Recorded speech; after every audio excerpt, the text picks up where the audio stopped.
not.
Oh, that didn't turn on, did it? Yeah, my flash turned on. Oh, there we go.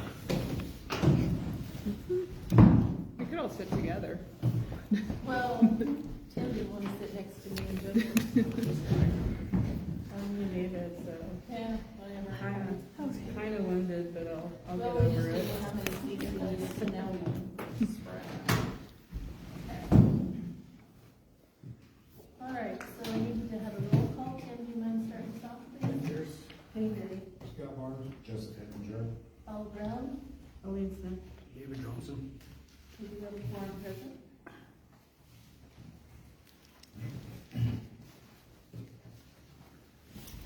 Okay, we're here this evening to have discussion on RV and travel home code changes or potential changes.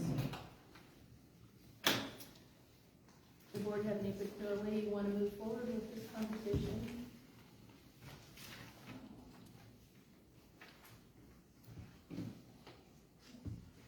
It's a working session. Yes. Well, I mean, it's come to our attention because we have a rewrite a part of the ordinance of Cheney and Learn. And I read our existing ordinance. I read Ms. O'Hearn's revision. I didn't see anything in the revision that took into account really health, safety, welfare of the town. It seems primarily focused on removing some conditions and allowing buses to be considered a dwelling unit. Did anybody see anything different? No, it's pretty much the same conclusion, I think. Well, it's got a list of stuff you can't do, you gotta comply with the existing ordinance, as far as trash and other things. Health and safety, it discusses sewer being hooked up to the sewer, not causing a public health issue. She had composting toilets in there, which we already know is probably not gonna allow. Basically, because we can't guarantee that the proper destruction happening would occur. That's one of the obvious issues with composting toilets in a town setting. Obviously, out on your own, whatever you want to do is up to you. But so I see some dealing with health, safety, and whatnot issues. I think if it's constructed properly, then it will not necessarily be a negative impact on the town as far as overcrowding or the rampant use of RVs and other things as dwelling units. Okay, well, let's start with the definition 1.1 habitable structure.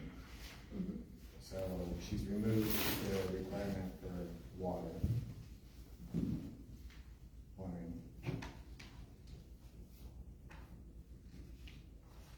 Is that something that we want?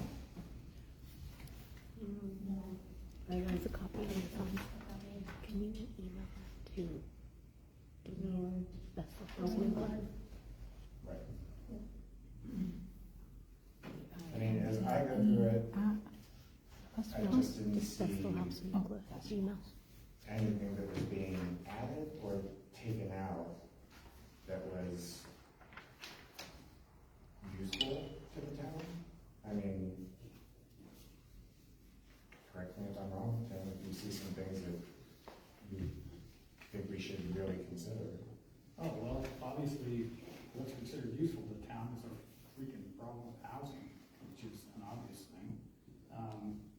As long as it's done properly, then this can add some affordable housing, so to speak, without being overly, without compromising our zoning requirements too much.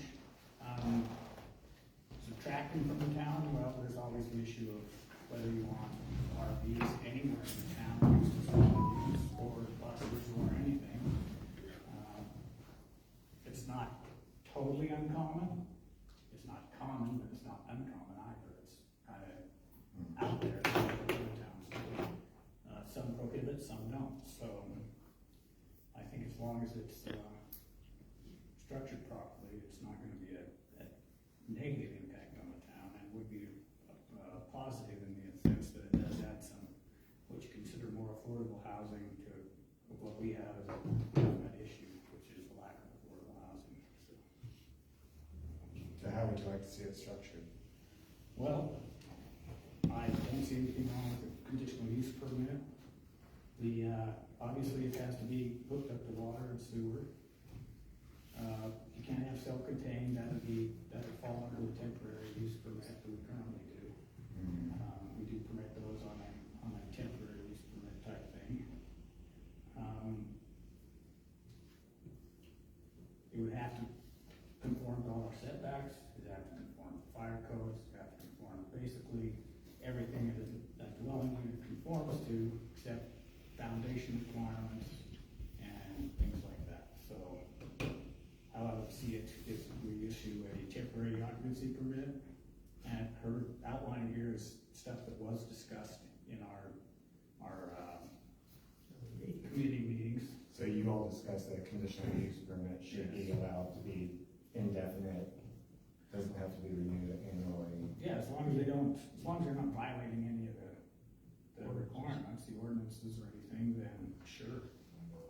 I'm gonna disagree with the conditional use permit that, you know, that there's no end to it, you know what I'm saying? I mean, and no fees attached. Well, you'd have fees to begin with. Now, you could then make an annual fee or whatnot to keep it active, but it doesn't mean you have to go out and inspect it all the time, which is part of the reason to avoid. Now, if you're gonna do fees and you're gonna do an annual inspection, an annual renewal, or whatever, then that's a possibility. Obviously, maybe a change in occupancy type thing. If they were to have someone else take over the occupancy of the unit, then they have to come and you'd have to get a renewal on the conditional use permit, so that you don't just have somebody who that hasn't been approved moving in.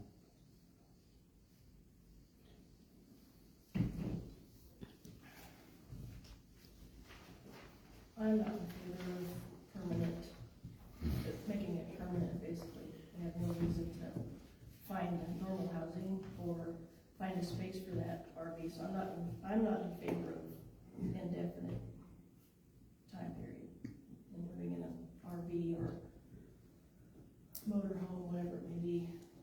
I guess that's gonna require us to determine whether we have enough adequate RV space in town to handle people moving into a park, so to speak. We have a prohibition on new parks, so we've already killed that. Well, we also noticed, I believe, in some of the existing parks, there's not spaces being used, there's derelict trailers in them.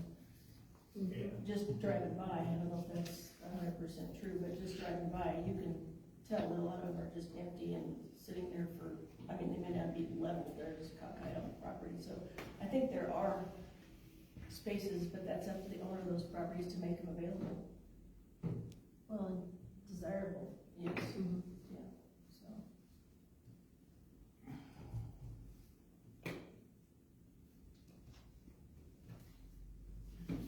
When making the comparison, as Joseph did, between the habitable structure, I also, it gives me great pause when saying was removed, that they must have running water and access to toilet and bathing facilities. Well, there's no reason to change the habitable structure Well, and if definition. you started off by saying that we're probably not going to lean towards composting toilets, so therefore, eliminating this access to toilet and bathing facilities, I think, is an issue. Well, yeah, I've got that scratched up, so. I definitely agree, that's one reason we denied the temporary use permit for the last one we denied. This is because it wasn't gonna have any access to sanitary facilities, so we just can't have that. I think moving forward for myself, I can say that if we have any other requests, unless something changes in the ordinance and they are not hooked up to water and sewer and electricity, as the ordinance says, I'm gonna probably vote absolutely no under whatever the circumstances are, because we're going definitely against what's written in the ordinances. So, if we want to do that differently, then we need to address how we do that. Yeah, that's a good question, because it's kind of hard. The last one we did, someone wanted to park an RV periodically because of the family member. It's hard for me to actually just outright deny that, because they have self-contained and they take care of it. Well, clearly it was hard for all of us to deny because we didn't deny it.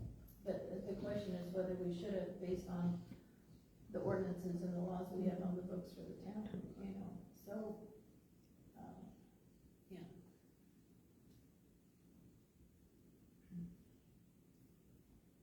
So how do we address that moving forward then? Well, obviously, conditional use permit, you're looking at, you don't want to make it permanent, a semi-permanent type thing. So obviously, hooking up sewer and water, that's why I think it's possible to do the conditional permit, because if you make the requirements stringent enough, you're not gonna get a lot of them, because people are not gonna be able to do that. I mean, it's just not gonna be done willy-nilly. That was why the discussion about doing it on a honorary basis, you know, and then approving it afterwards or dealing with it afterwards just didn't cut it, because obviously there are people that would be good at it and there are people that would not. So, and that's why you have ordinances and what, again, with it isn't because you're out to punish everybody in town, it's because there are people who are bad actors, so, and they cause problems, so. This is a meeting that's open to the public to have some dialogue. If you guys wanna raise your hand, if you wanna interject or discuss, I mean, we just kinda wanted to start the ball rolling. Yes, Miranda? I'm inclined to agree on not making those things an indefinite approval of a conditional use permit.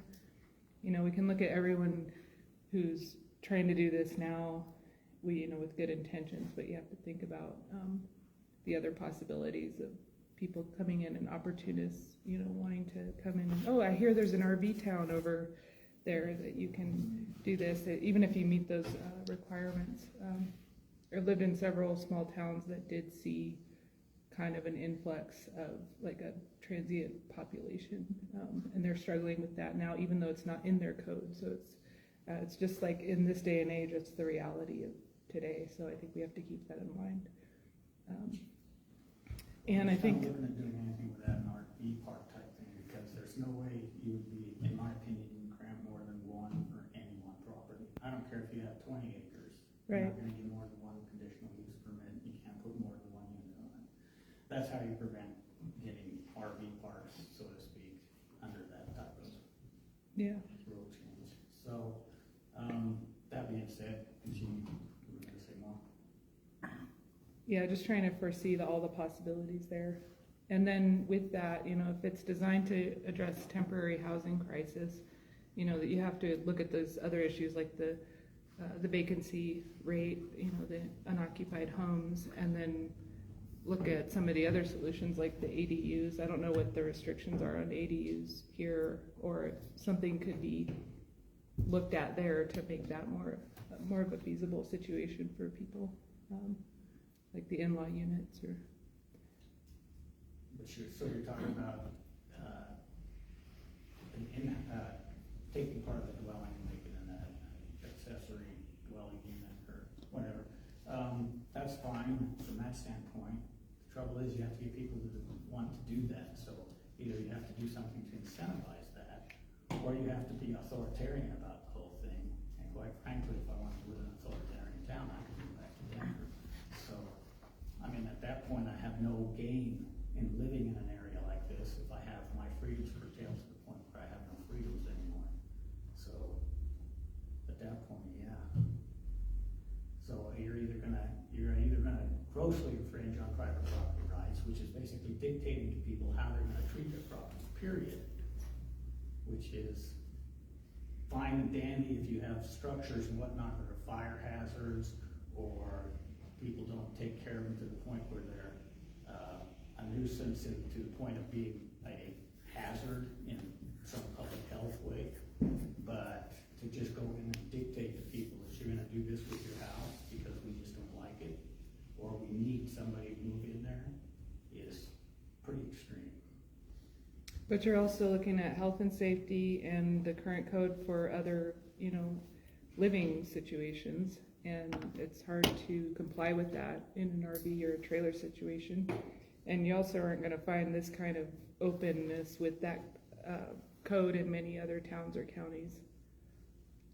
Most people only allow RVs to be inhabited if there's a building permit in place, and only for a certain amount of time. So I think being a little bit I'm just on the side of being a little more restrictive with that.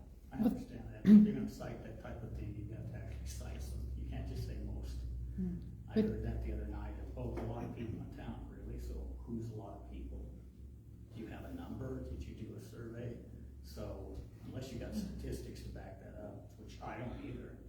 So Other counties I've lived in, I know that in having applied for building permits in other counties, they only allow RV for 6 months at a time, and then you have to apply for an extension if you have a construction permit in place. Montrose County is one of them also. Yeah, that's our current ordinance. So with ADUs specifically, that term specifically is kind of outside of what this is looking Yeah, at too. I was talking But with about. ADUs are, just to clarify, because I don't know, I Yeah. haven't looked up, those are more permanent though. Yeah, right? those are like aren't in-law foundational. units that are built, Yeah, okay. permitted. So those would all follow standard housing Yeah. and safety and building requirements and code and everything. So I think that's why that Jamie had originally said, like, let's leave that over here for now because it is completely different than what this conditional use permit is kind of requesting because it is that foundational thing. So, but I think with the indefinite thing, definitely not. I don't think indefinite is a good idea because it does open it up to just too many things, too many loopholes.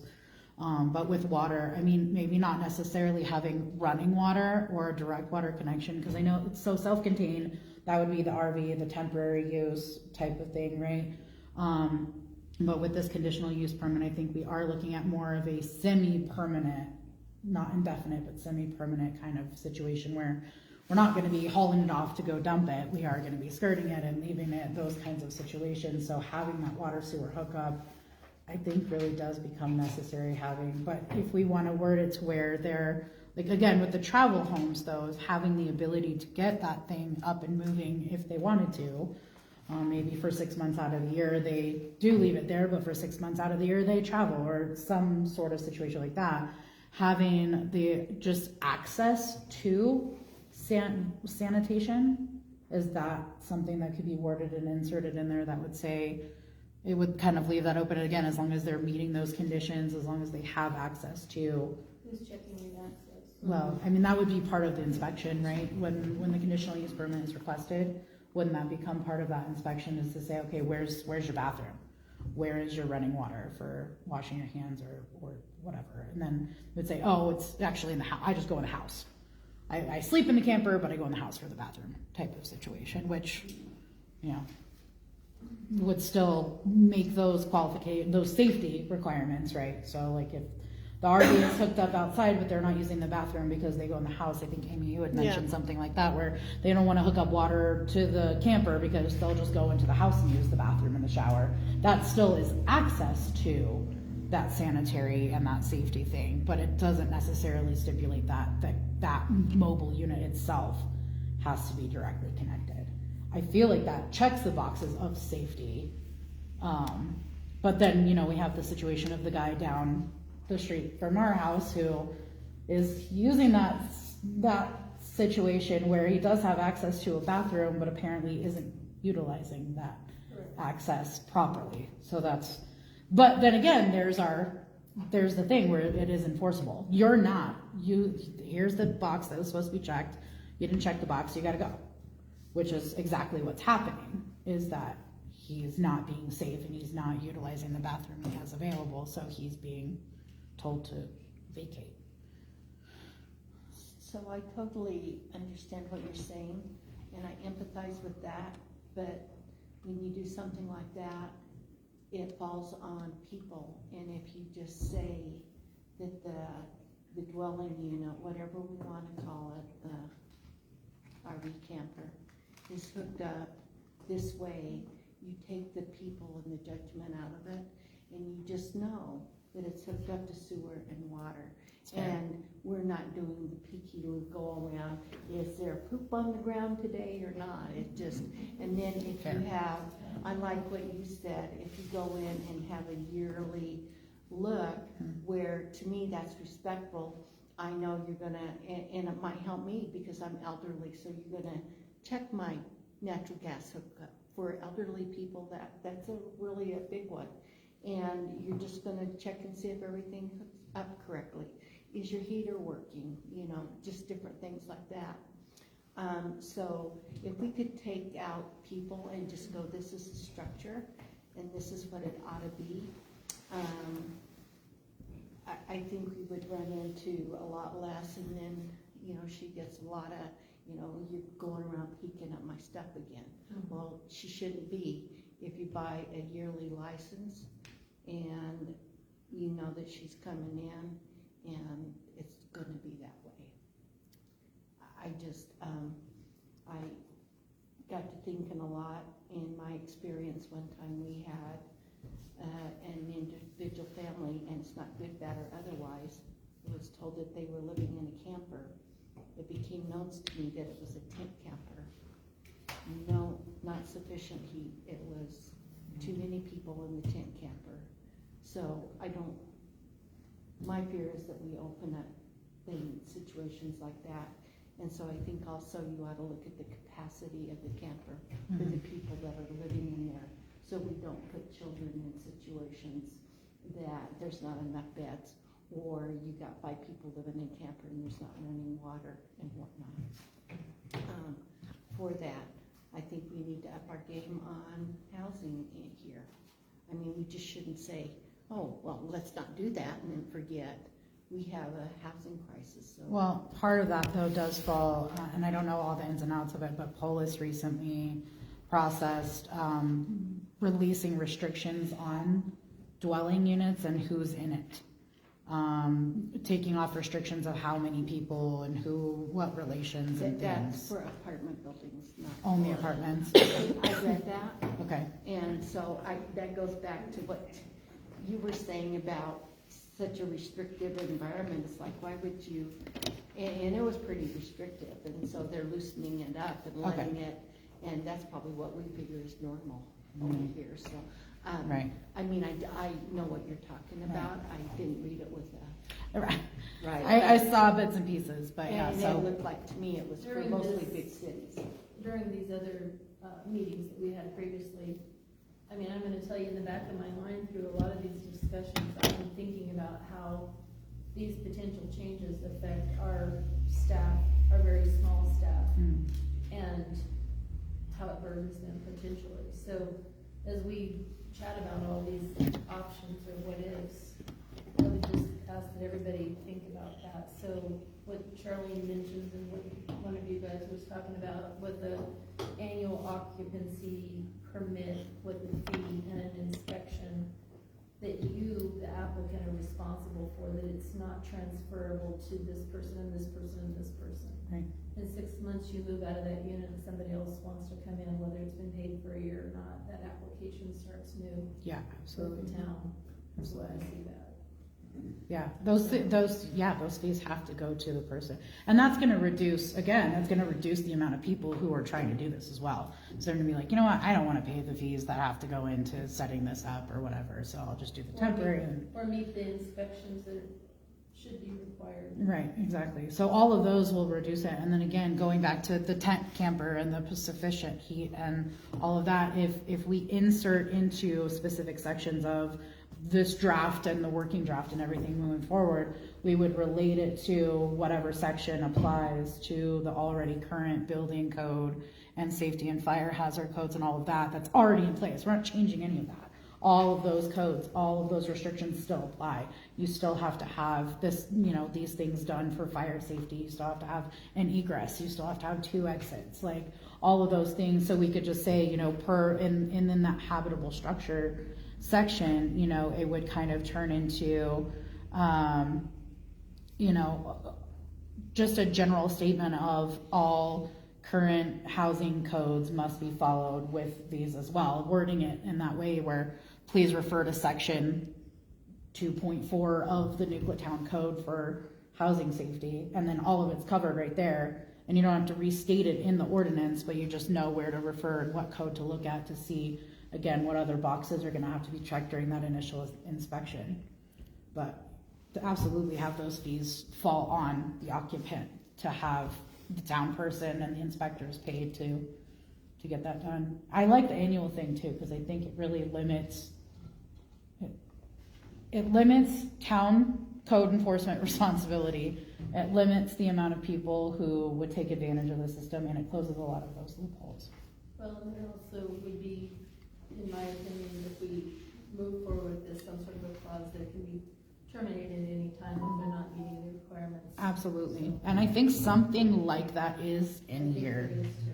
Yeah. I think it's towards the end. I remember reading it. Yeah. What was the number of RVs till it's an RV park? How many RVs? Did you guys figure that out? I think it's 3. So I have 5 acres. I'm on septic, I'm not on town sewer. I mean, why can't I have, 2 or 3 campers that I could make money off of on my property? I mean, but I'm not on sewer, I've got my septic. That all goes back to if your system will hold that. Right, or I could get a new system and put a new system in, but I still should be able to make money off of my property. I mean, that's plenty of room for a couple of campers that I could rent out on my property in town. So I struggle with the whole private property rights. I should be able to make some money off of the properties that I own. So I did like Jamie's thought of the amount of campers depending on the acreage, things like that. Yeah, but you could get a standard zoning variance through the town, you could apply for standard zoning variance to do that. So, which, you get a moratorium on RV parks, but that doesn't mean you can't try to get one, so to speak, by applying for a zoning variance. So, that still is still possible within the zoning regs. At that point, the town would have to look at it and decide whether it was. I'd have to explain my situation and ask for Yeah. permission. Yeah. Jump through the application hoops for a zoning variance. Which, obviously, if you're on a septic system, then it has to be big enough. I mean, the county's gonna require that. The county doesn't just let you go. Well, septic systems go by how many's in the household, so she would definitely have to upgrade it, so. Mhm. So, yeah, septics are county, except, technically in town limits, there's obviously, again, more on septic systems, technically. It's been allowed in the past. I know there's been at least one variance I know of, a couple that actually, 2 or 3 variances that I know of. So, not that I agree with them, where they're located, but they were granted, so.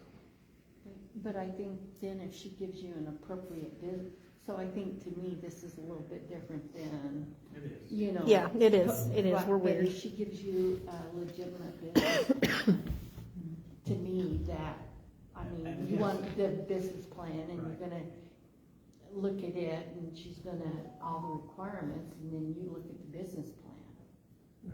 Does that make sense? It makes sense. Are there different sections too for that kind of, like the rental situation too? Are there different sections of ordinance for that For as the well? short terms? Yeah. I don't know, I haven't read through all of them. I'm afraid to. I've read through enough. Well, and I think this is just Cell phone this is tower. the fat on the cream right now, Yeah. that we're just delving into Yeah. understanding that. And I just think want to that's- make sure that everything's covered. I think that's another thing too, that this has opened, is understanding that we need to make sure that those safety codes and everything are appropriate for our area as well, because especially if a lot of them are copied over for, again, a town of, we're maxed out at like the ability of 1,700, I think is a number that you had thrown out as like kind of our generic system capabilities. Is originally it was, Oh, I don't know if we're limited by down to that much, but in the past with the population's been here. right. With worst facilities. Right, so, but versus a major population, a municipality of over 20,000, right? And so those systems and the area is gonna vary a lot from somewhere, which I know with the zoning changes and everything, all of that has to be taken into consideration with how many we put where and what and when.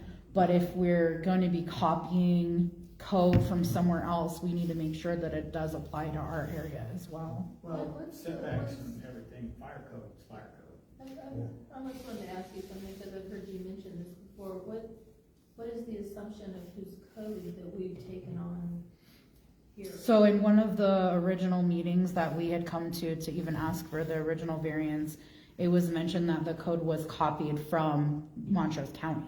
The words that I understand were a bulk of the code was copied and used from Montrose County, which makes sense because we're in the same county. And and everybody does that. You copy it from other places and take pieces because it's already built, and so it's better to do I guess that. I'm curious what portion of the code you're talking about, because a lot of our municipal code is very old. It's been on the books for a long time. Right. And the land use and the zoning code was not copied from Montrose. We worked with a a consultant. Right. Yeah, I gave. No, not the zoning, the, like the housing and I know a lot of that's state too, that's state. But I'm just saying the pieces, Some of the building code probably could have been potentially copied from that. right, that noise Based on the ordinances, like those types of codes is what I was led to understand. I don't wanna speak like I know for sure, but you know, those nuisance and noise codes were already part of this, I mean, probably way back. It's not, I don't recall that as being anything new that was added to the. No, and again, I'm not saying new, I'm saying like just double checking and, because again, this has to change, or that many of us feel that the housing situation and the alternative dwelling units and things like that need to change just because of the housing crisis and the economic crises that we're dealing with.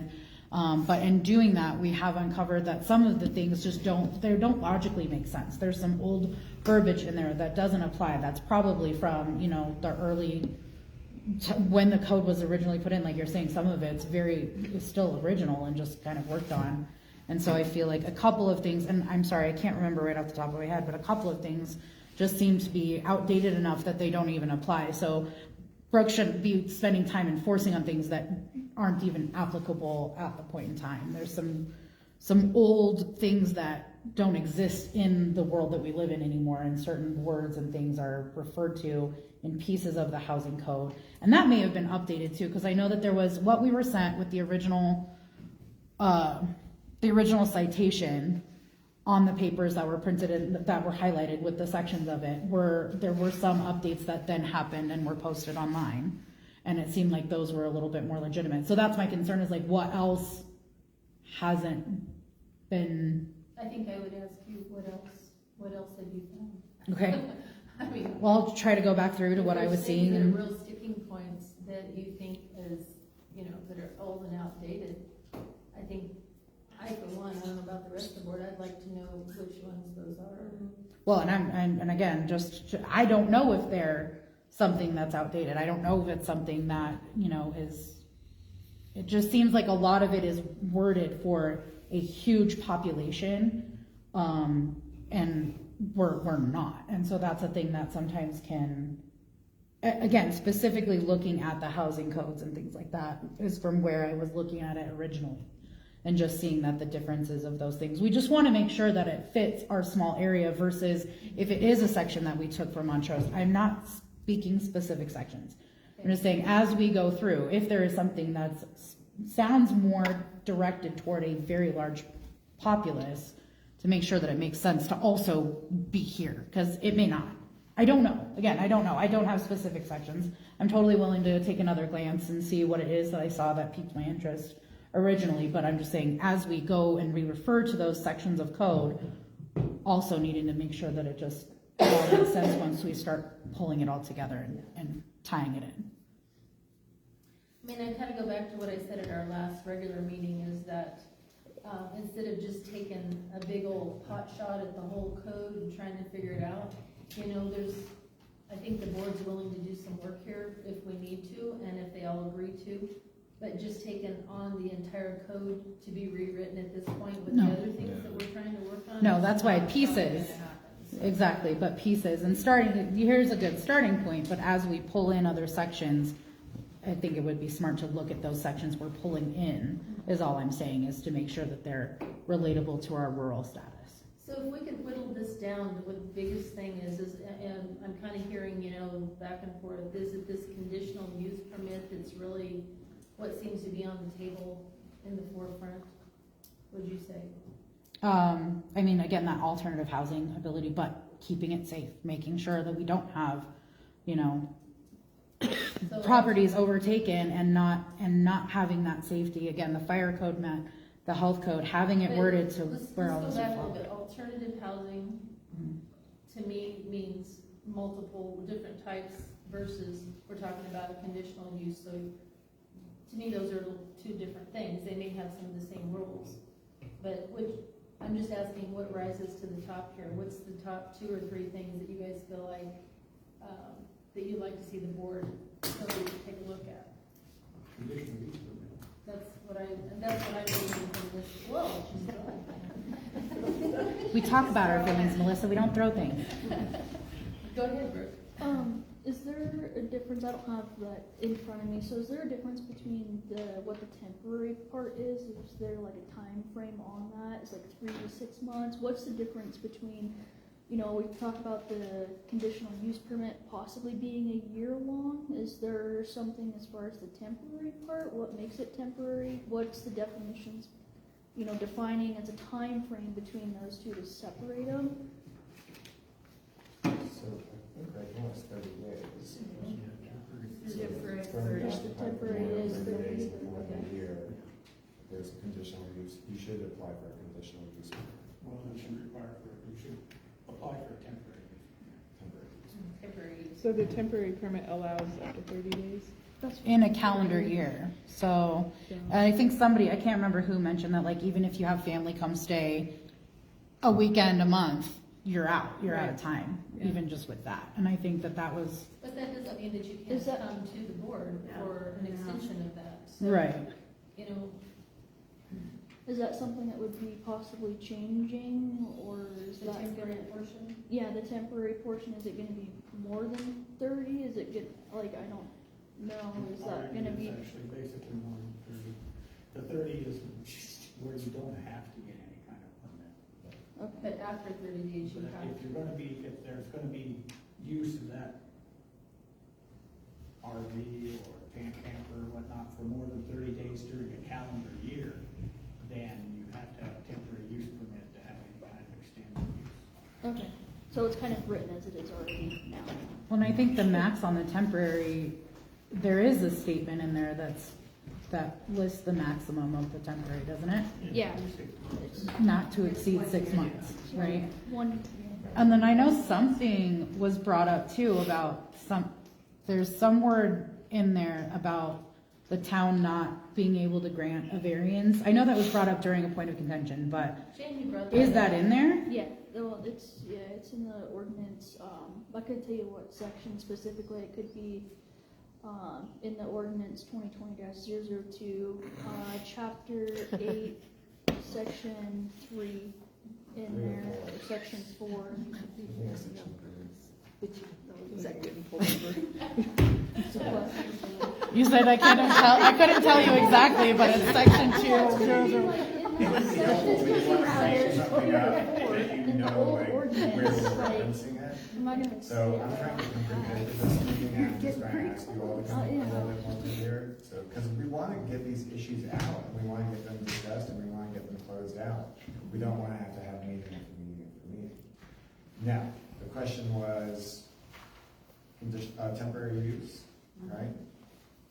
The length of time that we were talking You were about. saying up to 6 months, but you, 1 like, year. It's It's 1 year. 1 year. Okay. And It is says 1 year. Yeah, it shall elapse between consecutive, or successive permit applications to the same property. So they have 6 months, then they can't be there for 6 months, then they They can, have 12 months, okay. but they have to come in for those. They could have up to 12 months, but there has to be a 6-month break. You don't Before have they- 12 months, you only have 6 months, and then you have to reapply basically, or prove that you need it longer, and the town has to prove that you need it. They see the reasons for you to need it longer without it being, something that the town doesn't decide, which is basically Okay. continuing occupation of a camper or whatnot, or whatever. Okay, but then, so again, just to clarify, and I apologize, I'm not coming very prepared. I've got my story as well, but, and most of it is also learning from you all as well. So with that, so you can get the 6 months, then apply for another 6 months, then after that 12-month total, you would need to not habitate that place for 6 months before you ask for another permit. On the same property as this, yeah. Okay, And that's conditional? That's the. that's the temporary. That's the temporary one. so haven't people been coming in more frequently than that to apply for extensions or a new We've been setting variance? each one as to the length of time that we've granted, that temporary. Sometimes it's been 3 months, 6 months, depending on the situation, and then asking them to revisit that with the board, so. and some people have used it, of course, so. Yeah, That's always the problem. there was some that was pulled for a construction project that went on forever, and the construction project was never completed. We finally had to say, no more, no more, no more, so. So then what, so I guess then that would be the question of if we meet that max and the town offers that variance, even though it states that there's not supposed to be a variance outside of that, what repercussions does that bring on the town then? Because technically that would get you in hot water as well, wouldn't it? And we want to protect the town from being damaged from anything like this as well, right? I mean, We've looked at these, that they're temporary situations as the permit would suggest, and Right. so, you know, the point is that they're in transition from one thing to another, and as long as we're seeing progress in that change of situation, we've been pretty lenient with them. so that would be probably, sorry to bring up something outside of that, but that would be probably a good place to add that little asterisk that says, unless determined, right, by the town that there's been forward motion, because the way that it's worded now seems like a pretty harsh, no, you're done after that. So being able to allow the town, like, I think at the bottom of this one, and we also mentioned something like, the town may grant a limited extension during the review process. So again, something along the lines of that to make sure that if it does say a hard no variance, no more than 12 months, that leaves the town not getting in trouble for not equitably enforcing things and saying, no, if the town is provided with legitimate reasons that this should be extended, then it should be extended. Because I think there was one that went, a temporary that went for 2 years, from what I'm understanding. And so that would fall outside of, there wasn't a 6-month break before that 2 years was fully granted. And that was because you were being lenient. Was And it a construction, I mean, I'm not sure which one you're referring to, I think it was a construction. so they have, if it's a construction thing, is there a verbiage in there that says otherwise? Okay. The alley. Okay. So again, I apologize that I'm not as prepared as I want to be. Construction ones that have lingered on for. But the other one was more recent.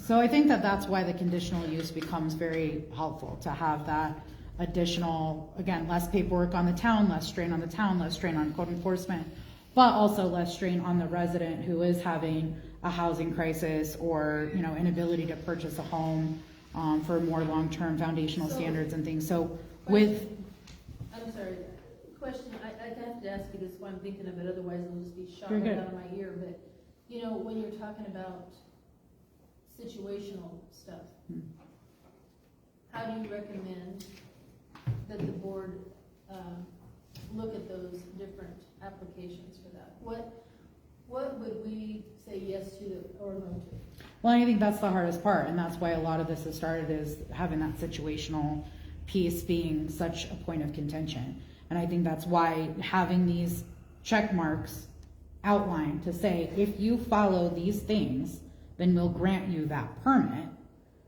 because you have followed these things that we've outlined, not because of your situation. Show us that you have checked all of these boxes. And I don't care if it's your sister-in-law, your kid, your great-grandpa, I don't care why, you checked all the boxes. That makes it so that we can accept this permit. And that's where those limitations would come in. Well, how many permits do we issue? How many places are there available? And I think that's where it started getting a little stickier last time as well, is what limits and how do we limit? Because if you just check all the boxes and everybody comes in and checks all the boxes, then there's that unlimited capacity thing that we're looking at. So I think the check boxes limit the situational, opinionated requests and applications part. But on the application itself, doesn't it ask why you want it? Is there something? Usually they give us some information as to why they're requesting it. Right. So, Which has but typically been a hardship of some sort. Right. Or the construction.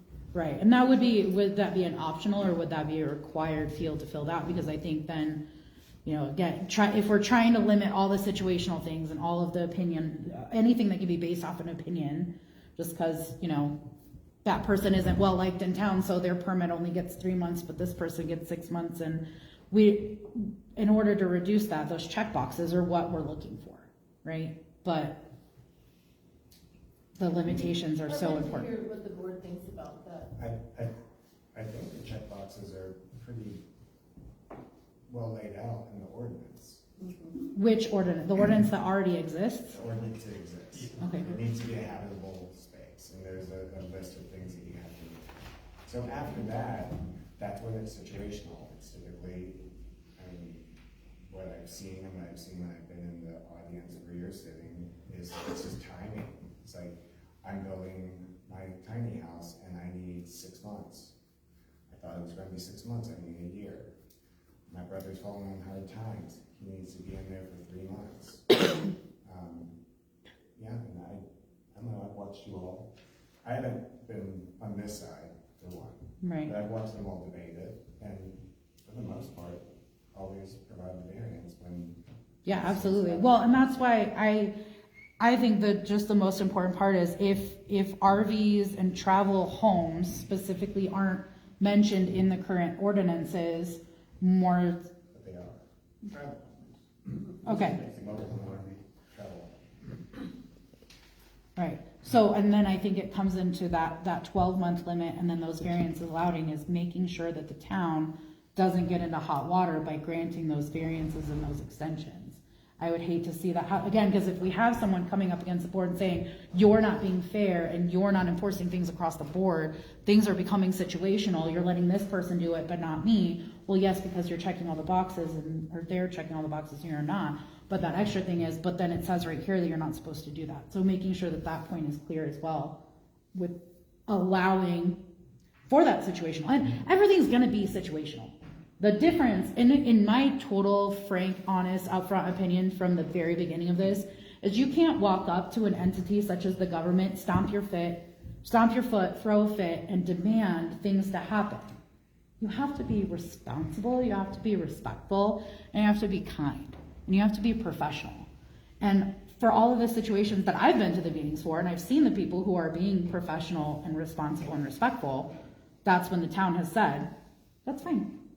Do what you need to do. Make sure these boxes get checked. We'll take care of you because we want you here and we want you safe and our community safe. So I think that a lot of this did get started because certain stomping feet were not being heard. But then I jumped on board because I thought it was a good idea to have something outside of that temporary use permit that more specifically relates more of a semi-permanent type of thing where it ends up being less paperwork for the town. The year thing is more of a year versus the having to come back every 3 to 6 months type of thing for more semi-permanent. So the construction things, right, that should only take 3 to 6 months to do things like that. Hardships. I mean, listen, Yeah, that's I said funny, that's should. funny, yeah. I said should. I'm from Denver. I understand. We all went, what? But like, obviously, and we know that those things get extended, but for more semi-permanent, like actually, maybe I don't want to buy a house here. Maybe I just like this plot of land and I just really want this RV set up here because I like my RV and I'm comfortable in it. Is that the main purpose of having something like this be more long-term? Well, from my standpoint, it has nothing to do with yelling, because it has everything to do with a housing shortage, so, and that's it. So Tim, in your opinion, what's the difference between what we already have in the temporary use versus what we're asking or working toward and trying with the conditional use? Someone who's demonstrated they're responsible, that there's a fairly stringent process for getting the conditional use type permit done, so it weeds out people who are just gonna, I'm just gonna go throw an RV on my property and will not even meet any kind of real requirements of one who just had one like that. So, and it grants that responsible landowner the ability to have some housing for people who would otherwise cannot afford it, or have a situation where it warrants close proximity with, say, family members or whatnot that need assistance or something else. So, or an aged family member who doesn't really want to be in Montrose in assisted living or someplace, but they can do that here with the family member. Do you resemble that remark? I got the home picked out, don't worry. I'm almost there, I still have one kid stay at home and take care of it, so. So do you feel that something more long-term like this, though, saves that paperwork and those meetings and all of that? Does it reduce that? I don't think it's the paperwork, I mean, I know you bring that up, but to me, the things that we've done before is we're wanting to see, like I said, that progress, and so that we'd ask them to come back to us, to check in, to tell us where they're at in the process. We've done that to John. Right, right. So, because we don't wanna see situations that we've dealt with in the past. Exactly. Not that we really have any questions about this gentleman, but we have had lots of other issues. Right, So, right. So, I think that, you know, if they do everything that's been mentioned, people, and I agree with your comment, if you have those kind of standards, you're reducing a lot of the guard check kind of situations going on. And I don't know the people behind it, I was at the meeting. Night watch. And the night watchman, yeah. Watchman, yeah. And so if people are going in, you know, you go in and it's there, she goes in and, yeah, it's got a sewer, blah, blah, blah, blah, blah, blah. Those people are worth a year. I'm thinking they're not gonna just pop up and throw their feces out the window because they got the sewer there kind of stuff going on, you see what I'm saying? And so then that honors their effort, it honors, you know, the town. And then maybe you got somebody that can get a building project done in your other one. You know, they shouldn't have to pay the year-long fee because they can do whatever it is they need to do in a shorter time. And so, you know, I think it's the best of both worlds to let the one be like it is originally. You got that voice, and then these people are more permanent. You got a list of your year-longers, you know, and you don't have to ask people their business. I just, you know, I don't even know if it's for construction. If somebody says I only need 6 months, I don't care why you only need 6 months. That's just me. Well, that's why the temporary use permit is more valid for construction type situations, because you basically have up to a year, which To should do cover that. most construction, even in this construction desert. But, Yeah. The hardest part over here is the limited amount of contractors that are certified, qualified, and how busy they actually are over here. Well, they I'm don't trying to wanna- lock them in. They don't wanna work on jobs here when they can make more money in Telluride. Yeah. I mean, that's what a lot of it is, and you can't blame them. No. So that's why, you know, cause, you know, Denver, there's 7-Eleven on each corner, you know, you got your choice, you know, stores are open 24 hours a day over there. Over here, it's not. So that does put a constraint on trying to get anything done over here, unless you wanna Google it and do it yourself type of thing. And, cause you can do that as long as you're capable of doing it and then following the codes and bringing the actual inspectors in to make sure that the work is done correctly at each step, you know, just like any building construction type thing. But you would need to be capable of doing that mentally, physically, and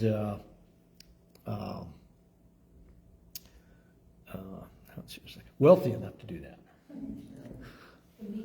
Yeah, the means to do it and stuff. So You would ask Paula, like the top thing that we're looking at here.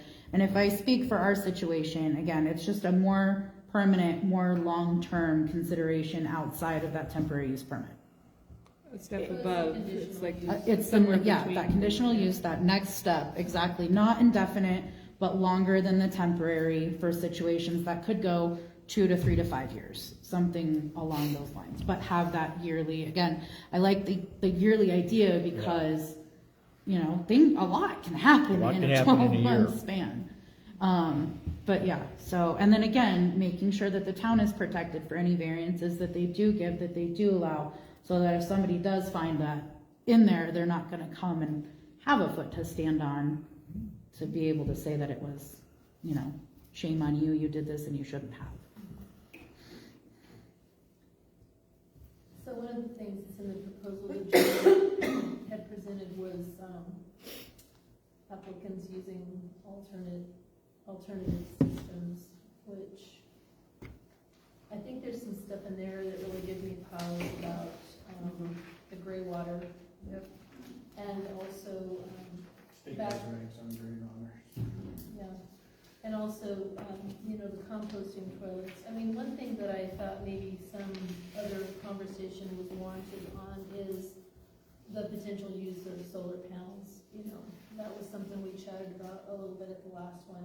We do have the requirements that they have to be hooked up to electricity, I think, on here too. I'm just looking. But I just wondered what everybody thought about that. I don't know about the solar panels, as long as they meet the structural and requirements and whatnot we already have in the code, so. And if they're a standalone off to the side, then as long as they're properly installed, then. Right. Clearly, there wouldn't be like farms set up outside of things. It would just be for their own space that they have their own solar panel for. You say surely, but you really just don't know what can happen. But I think, so from an RVer, most of the time when I investigated that for our RV, you buy a solar panel that will run your TV or, not your whole RV.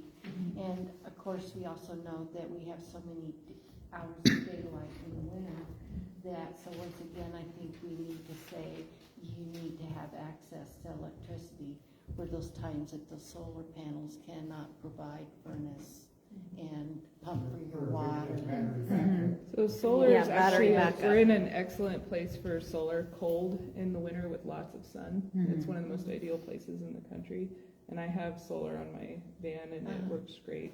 All year All year long. But having that Yeah. stipulation just in case, because again, if the solar panel goes out or if the batteries aren't operating, like if any of those things, I feel like a stipulation of, constant access to, because obviously our power goes out sometimes too, but obviously it's fixed and it's back on within a legal amount of time for all of that. So I agree that, Generally with solar, like you're gonna Huh? run into those. yeah, right, exactly. So just connecting that. Again, that's another piece is where it's already in the code. We just have to say, please refer to section here for Let's that. not all talk over each other. I'm hearing a lot of voices, so, well, just so we all hear each other.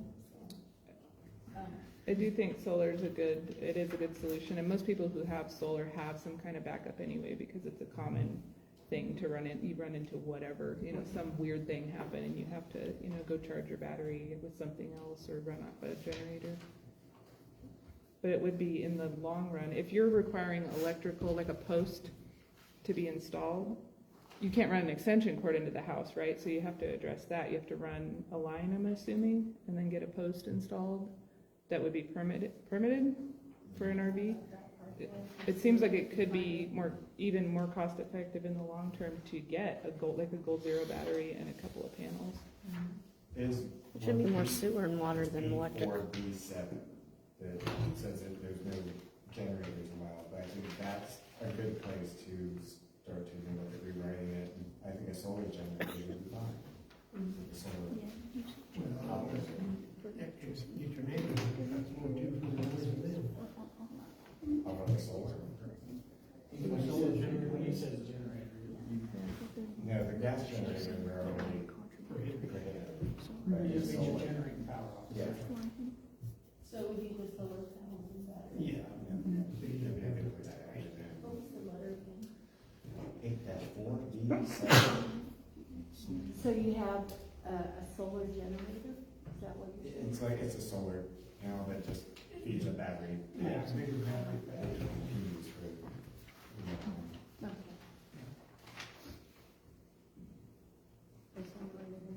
A little more sophisticated generator than just a panel stuck on the road, so. And quiet. Quiet, and I think, that's important for the noise ordinances, obviously. I don't know why we limit solar. So let's contemplate next steps here. I mean, I do want to say, just because I want to be really transparent about this, and I've kind of been alluding to it, I guess, for a while, but we talked about a lot of different things, and I said at the last meeting, I don't want everybody to get their hopes up that we're going to try to tackle all of these things. But I mean, myself personally, I am not for the composting toilets. The regulations that Charlene looked up, no way. Well, I mean, that was one of the proposals that was brought to us, and I just, I'm not comfortable with that. I think that with the amount of town, like the amount of certified people that would have to be, it's not feasible, no, It's not practical. it's not. And then the gray water piece that was in there, I mean, state statute is gonna dictate both of those things, and I don't think that's worth the time to keep that in those lines.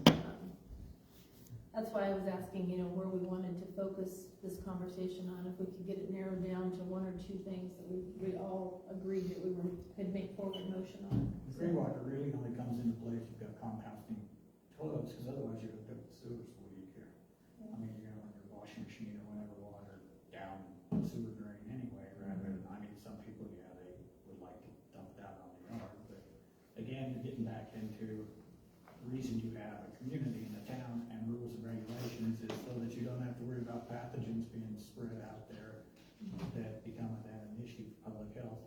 And that's where the composting toilets and the gray water come in, because both of those, I mean, your washing machine washes things that are not clean.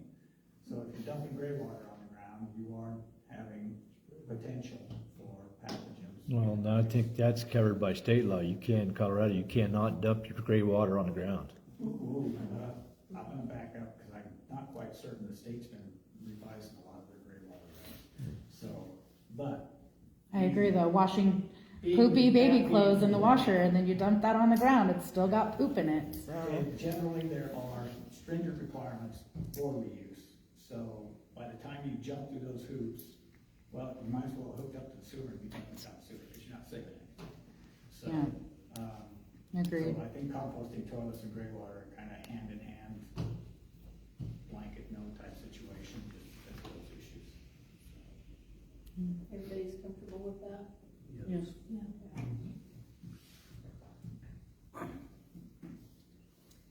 All right, so moving forward, how do we want to address the things that we are having some agreeing points on? What do we have agreement on? Well, I mean, it seemed like there was kind of an agreement that you guys wanted to, everybody wanted to move forward with some sort of a conditional use permit. You know, we've batted around a lot of different ideas. I mean, let's get a consensus from the board. Are we saying that or not? Well, I'm a yes on that conditional use permit, so I'll say yes, so that's one. I think it'd be good for us to Define it. to get an idea where everybody's at with it before we spend 15 more meetings and then go, oh, I don't wanna do that, you know, so that's where I wanna get. I'm open to it. I'm also open to, it's just not indefinite. I'm just not open to indefinite length. No, there needs to be a time limit on it instead of, You get it A a year, lifetime. but that doesn't mean you can renew it for 20, yeah. you know. That's what David. Yeah. I can't see you. Hi. Any thoughts? I'm the same, I agree. Maybe a yearly thing to check up on everything. Seems like everybody's got a nod for moving forward with that portion. Anything else that comes to mind right at the moment?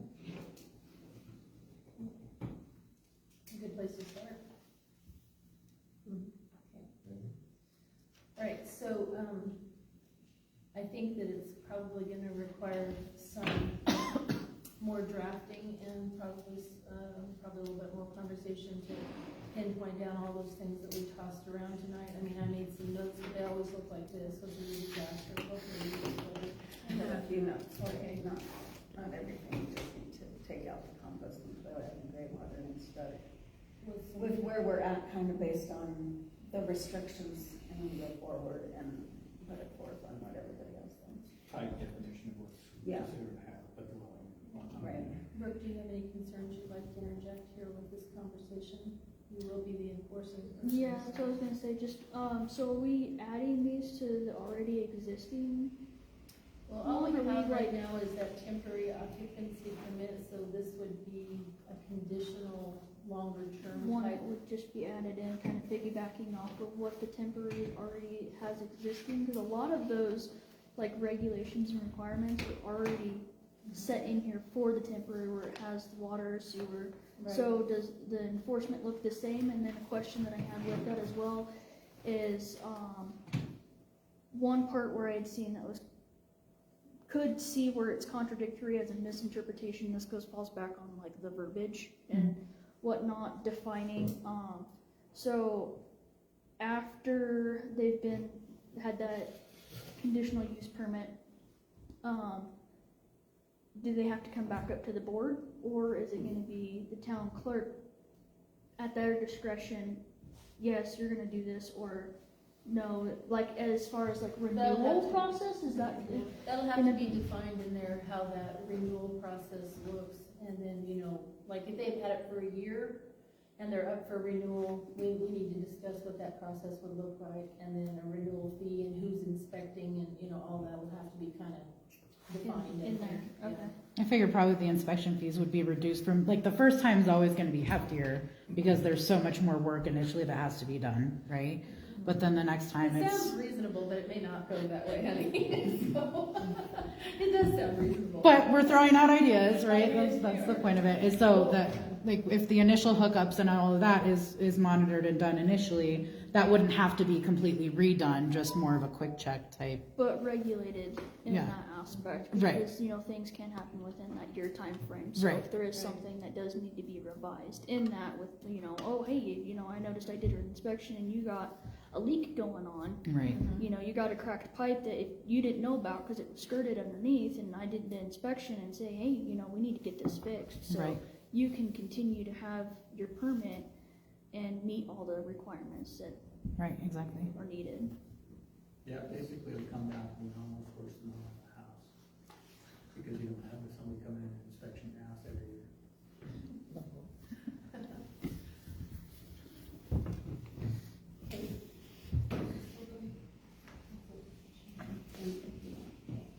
So, we need to do an executive session with our town manager tonight, so I just wanted to kind of make sure that everybody did have an opportunity to speak that wants to, and if there's anything else, that needs to be done tonight, otherwise I think we'll have to do some work and schedule another one of these meetings to get down to the final draft here, so. So will you have a kind of a mock-up draft? Is that what? I think we'll work on a draft, you know, and try to get all of the components in it that we've all chatted about tonight, and then review. There's quite a process in adopting, you know, any sort of new ordinance, so it's not just to write it down and it's gonna be in place next month. It's not, it doesn't work that way, so. Would you like to tell them how long it takes? Well, just to adopt an ordinance is, you know, 60 to 90 days, depending on publication and any changes or anybody not agreeing to it. So it takes a while to adopt an ordinance, just for state standards. You have to publish it 30 days before and whatnot. So, and writing an ordinance, you know, with all the notes that I've taken, probably wouldn't take too long, but there's lots to do for the town clerk. And No. so, yeah, I mean, fit it in with everything else that I have to do. Yeah, it'll be a little bit of a process, but that doesn't mean we're not gonna be working on it, it's just, it is gonna take a little bit of time, so I just want everybody to kind of know that on the front end, that it's not a thing about a boom thing, so. Okay. I don't know what it looks like for the housing portion of the vision project that's going on, but I know that is gonna have something to do with grant funding or maybe helping to guide things along. So maybe some of that funding could, I don't know, even just addressing this to start and then going forward, hey, we have a housing crisis here, maybe this is, you know, part of that, or some of those expenses could be alleviated somehow. God, I don't know, we can't get money the way it goes, so I'd rather be pushing any kind of housing funding into real housing, so to speak. So, yeah. The We Vision project is just a guide for the entire West End, not specifically Nucla, so we would need to take that in result We Vision, and the board then would need to decide what is what is Nucla's priority and what are we looking at doing out of this huge revision plan? Because what works for Nucla and, or Navarita and Norwood doesn't always work for Nucla. So it's gonna be a great concept and I'm excited about all the input everybody has given so far. But it's down. But it's, I mean, it's not even scheduled to be completed until the end of September, October, November, that area. So, and I know that this is kind of important for John. So he has a place to live. Yeah. John's been working with the board very well, and the board's been trying to work with him, so he's But I think it helps with Amy too, if it kind of sorts out a little bit about what direction you need to go, doesn't it, a little bit better? So I think it's this little step, even though it seems little, is huge. It's huge. It's gonna help with the housing crisis in this area for sure. Absolutely. At least give some people a little bit until we get the bigger picture. And keep us safe and healthy. Top priority, number one. Okay, are we good for tonight then on that? And so we're gonna. What's the subject of the executive session? I'm sorry. What's the subject of the executive session? We're going into personnel, for personal matters with our